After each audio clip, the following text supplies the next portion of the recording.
بسم اللہ الرحمن الرحیم۔ عزیز طلباء طلبات السلام علیکم۔ فار ایور ایجوکیشن کے ایجوکیشنل پلیٹ فارم پر ایک نئے لیکچر کے ساتھ حاضر ہوں، اور آج کا ہمارا لیکچر اردو جماعت دہم کی غزل نمبر 2، آدمی آدمی سے ملتا ہے دل مگر کم کسی سے ملتا ہے، اس کے اشعار 5، 6 اور 7 کی تشریح ہے۔ اس سے پہلے 4 اشعار جو ہیں میری پہلا ویڈیو لیکچر جو ہے اس میں موجود ہیں، آپ ان اشعار کے لیے اس ویڈیو لیکچر کو ملاحظہ فرمائیں۔ اور جو بچے میرے چینل پر نئے آئے ہیں، جنہوں نے ابھی تک میرا چینل سبسکرائب نہیں کیا، میرا چینل سبسکرائب کریں، لائک کریں اور اپنے احباب میں اس کو شیئر کریں، اور بیٹا بیل آئیکن دبانا مت بھولیں تاکہ ہر نئی آنے والی ویڈیو کا فوری طور پر آپ کو نوٹیفیکیشن مل سکے اور کوئی ضروری ویڈیو آپ سے مس نہ ہو۔ اچھا، اشعار کی تشریح کا جو طریقہ ہے اس کو غور فرما لیں کہ غزل کے اشعار کی تشریح کرتے وقت درجن باتوں کا دھیان رکھنا لازمی ہے۔ غزل کے ہر شعر کی تشریح الگ الگ کریں۔ غزل کی تشریح میں ہمیشہ مذکر صیغہ استعمال کریں، مؤنث الفاظ کا استعمال نہ کریں۔ اشعار کی تشریح مصرع کے لحاظ سے کریں۔ جب ایک شعر کی تشریح ختم ہو جائے تو خاتمے کے لیے مارکر سے نمایاں لائن لگائیں، اس کے بعد دوسرے شعر کی تشریح کریں۔ امتحانی نقطہ نظر سے اشعار کی تشریح 3 اجزاء پر مشتمل ہوتی ہے۔ سب سے پہلے شعر کا نام۔ تشریح کرنے سے پہلے شعر کا نام ضرور لکھیں، اس کا بورڈ میں آدھا نمبر ہوتا ہے۔ پھر شعر کا مفہوم، معنی کو مدنظر رکھتے ہوئے مختصر الفاظ میں شعر کا لفظی مفہوم لازمی بیان کریں۔ لفظی مفہوم لکھتے وقت اپنی طرف سے اضافی باتیں نہ لکھیں۔ اور تیسری چیز تشریح ہے۔ تشریح طرف نکات کو ذہن میں رکھتے ہوئے شعر کی تشریح کریں۔ تشریح کرتے ہوئے روزمرہ زندگی میں درپیش حوالہ دیا جا سکتا ہے، نیز مختلف شعراء کے اشعار بھی حوالے کے طور پر لکھے جا سکتے ہیں، بس شرط یہ ہے کہ جو حوالہ جات کے اشعار ہوں وہ تشریح طرف نکات کی وضاحت کریں، یہ نہ ہو کہ اپنے اندر ایک نیا مضمون لیے وہاں پر موجود ہوں۔ اس غزل کا 5واں شعر ہے، مل کے بھی جو کبھی نہیں ملتا ٹوٹ کا دل اسی سے ملتا ہے۔ اس شعر کے مشکل الفاظ کے معنی: مل کے بھی، ملنے کے باوجود، ٹوٹ کر، نہایت شوق سے، اسی سے مراد محبوب سے۔ اس شعر کا مفہوم: میرا دل ایسے شخص سے ٹوٹ کر محبت کرتا ہے جو مل کے بھی نہیں ملتا۔ تشریح: جگر مراد آبادی شاعری کی متعدد لفظی اور معنوی خوبی سے اپنی شاعری کو مزین کرتے تھے کہ غزلوں میں حسن فطرت، محبوب کی خوبصورتی اور درویشی موجود ہے۔ تشریح طرف شعر میں شاعر کہتے ہیں کہ محبوب کی بے رخی دن بدن بڑھتی جا رہی ہے، اس سے روز ملاقات ہوتی ہے، لیکن یہ ملنا اور نہ ملنا ایک جیسا ہی ہے، کیونکہ محبوب رخی سے ملتا ہے۔ اس بات کو ایک شاعر نے کچھ یوں بیان کیا ہے: ملنے کی طرح مجھ سے وہ پل بھر نہیں ملتا، دل اس سے ملا جس سے مقدر نہیں ملتا۔ دوسرے مصرع میں شاعر اپنی دلی کیفیت کو یوں پیش کرتے ہیں کہ محبوب کی بے رخی کا اس کے دل پر کوئی اثر نہیں ہوتا، بلکہ اس کا دل نہایت شوق سے، محبت سے ملنے کو دوڑتا ہے۔ عاشق کا دل ہمیشہ محبوب کے لیے نرم گوشہ رکھتا ہے، جبکہ محبوب ہمیشہ عاشق کے لیے بے اعتنائی کا جذبہ رکھتا ہے۔ جس طرح ایک شاعر اس کو یوں بیان کرتے ہیں: بے وفائی بھی کرو تو معاف کر دیں گے تمہیں، چھوڑ دیں گے جہاں ہم جب بھی تم فرماؤ گے۔ شاعر نے اپنے محبوب کو سب کچھ مان لیا ہے، وہ اپنے محبوب کی محبت میں بہت آگے نکل چکا ہے، لیکن یہ اس کی بد نصیبی ہے کہ اس کے نصیب میں محبوب سے ملنا نہیں لکھا، لہٰذا وہ اس بات کا شکوہ کر رہا ہے کہ مجھے معلوم بھی تھا کہ وہ صالح یار نہیں ہو سکتا، لیکن اس کے باوجود بھی میں نے محبوب سے ٹوٹ کر محبت کی ہے۔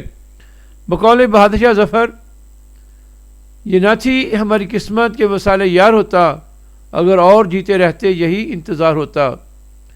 محبوب سے اگرچہ ملاقات ہو بھی جائے تو مجھے چہرے کے ساتھ ملاقات کا حسن بھی دھیما پڑ جاتا ہے، بے رخی سے ملاقات کی چاہت ماند پڑ جاتی ہے۔ شاعر بھی کچھ ایسی ہی حالت کا شکار ہے۔ اس غزل کا 6واں شعر ہے، کاروبار جہاں سنورتے ہیں ہو جب بے خودی سے ملتا ہے۔ کاروبار جہاں دنیاوی معاملات سنورتے ہیں، بنتے ہیں، بہتر ہوتے ہیں، ہوش، سمجھ، عقل، بے خودی اپنی ذات سے بے خبر۔ اس شعر کا مفہوم: عقل و شعور اگر دیوانگی اور عشق سے مل جائے تو دنیا کا سارا نظام درست ہو جاتا ہے۔ اس شعر کی تشریح جگر مراد آبادی ایک درویش اور نیک شاعر تھے۔ انہوں نے ساری زندگی اردو ادب کی ترقی اور بہتری کے لیے عمدہ شاعری تخلیق کی۔ شاعر نے بڑی خوبصورتی سے صنعت تضاد کا استعمال کرتے ہوئے نظام جہاں کی اصلاح اور درستی کی اثر راز سے پردہ اٹھا کر حقیقت بے نقاب کر دی۔ شاعر کہتا ہے کہ ویسے تو عقل اور عشق دو متضاد قوتیں ہیں۔ عقل کے نزدیک عشق اندھا اور جذباتی ہے، جبکہ عشق کی روح سے عقل معرفت سے آ رہی ہے۔ اگر دونوں قوتوں کو مناسب حیثیت میں ایک دوسرے کا لازم ملزوم بنا دیا جائے تو ایک ایسی بے پناہ طاقت وجود میں آئے گی جس سے دنیا کا تمام نظام سنور سکتا ہے۔ وہ پہلے عقل اور ہوش سے کام لے کر ہمیں اپنے نیک مقصد کا انتخاب کرنا چاہیے۔ اس کے بعد اس اعلیٰ مقصد کی تکمیل کے لیے ہمیں بے خودی کے عالم میں اپنا تن، من اور دن قربان کرنا ہوگا۔ یوں ہم ہوش اور بے خودی کے ملاپ سے تعمیر جہاں کا کام کر سکتے ہیں۔ علامہ اقبال نے بھی اپنے کلام میں عشق جیسی قوت سے کام لے کر کاروبار جہاں سنوارنے کی ہمیں ترغیب دی ہے۔ بقول اقبال، قوت عشق سے ہر پست کو بالا کر دے، دہر میں اسم محمد صلی اللہ علیہ وآلہ وسلم سے اجالا کر دے۔ اس حقیقت کو صرف وہی جان سکتا ہے جو عشق کے سمندر میں ڈوب چکا ہو۔ جب انسان کے دل میں عشق کی شمع جلتی ہے تو زندگی کی حقیقت سمجھ میں آتی ہے۔ بقول شاعر، عشق میں کھوئے جاؤ گے تو بات کی تہ کو پاؤ گے۔ اس غزل کا آخری شعر ہے، روح کو بھی مزہ محبت کا دل کی ہمسائیگی سے ملتا ہے۔ روح، جان، مزہ، لطف، سرور، محبت، پیار، عشق، ہمسائیگی، پڑوس یا ہمسایہ۔ اس شعر کا مفہوم، روح کے ساتھ ساتھ جب ہمارا دل بھی محبت میں شامل ہو جاتا ہے تو محبت کا لطف دوبالا ہو جاتا ہے۔ تشریح، جگر مراد آبادی شاعری کا فطری ذوق رکھتے تھے۔ ان کی شاعری میں رومانویت کی عظیم مثالیں موجود ہیں۔ شاعر فرماتے ہیں کہ محبت ہی اس کائنات اور موجودات کی قوت حیات ہے۔ روح کے بغیر جسم کی حیثیت ایک لاش سے بڑھ کر اور کچھ نہیں۔ روح بھی محبت کے بنا مسرور اور مطمئن نہیں رہ سکتی۔ انسان کو اس کائنات کا مرکزی خیال بنایا گیا۔ اشرف المخلوقات کہلایا جانے والا انسان بھی انس اور محبت کے بغیر انسان نہیں کہلا سکتا۔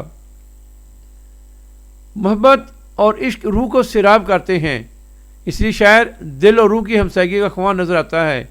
اگر دل مطمئن اور خوش ہو تو روح کو سکون ملتا ہے، جیسا کہ نبی رحمت خاتم النبیین صلی اللہ علیہ وآلہ وصحبہ وسلم کی حدیث مبارکہ ہے، جسم میں خون کا ایک لوتھڑا ہے، جب یہ درست ہوتا ہے تو سارا جسم درست ہوتا ہے، جب یہ خراب ہوتا ہے تو سارا جسم خرابی محسوس کرتا ہے۔